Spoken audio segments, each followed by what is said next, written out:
الم تر ان اللہ یسبح لہ من فی السماوات والارض، کیا تم دیکھتے نہیں ہو کہ اللہ کی تسبیح کرتی ہے وہ سب چیزیں، وہ کرتے ہیں وہ سب جو آسمانوں میں ہے اور جو زمین میں ہے، اور نہ صرف آسمانوں اور زمین میں بلکہ ان دونوں کے مابین جو السماء میں جو ہے، والطیر صافات، اور یہ جو پرندے ہیں جو اپنے پروں کو پھیلائے ہوئے ہیں یہ بھی اللہ کی تسبیح کر رہے ہیں۔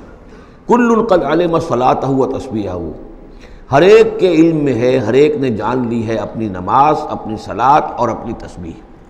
یہ وہی بات ہے جو سورہ بنی اسرائیل میں آ چکی ہے، وَإِن مِّن شَيْءٍ إِلَّا يُسَبِّحُ بِحَمْدِهِ وَلَٰكِن لَّا تَفْقَهُونَ تَسْبِيحَهُمْ، کوئی شے نہیں ہے اس کائنات میں جو اللہ کی تسبیح و تحمید نہ کر رہی ہو، لیکن تمہیں اس کا شعور نہیں ہو سکتا۔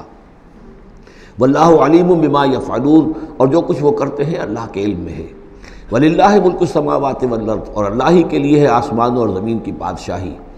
وَإِلَى اللَّهِ الْمَصِيرُ، اور اللہ ہی کی طرف لوٹ جانا ہے۔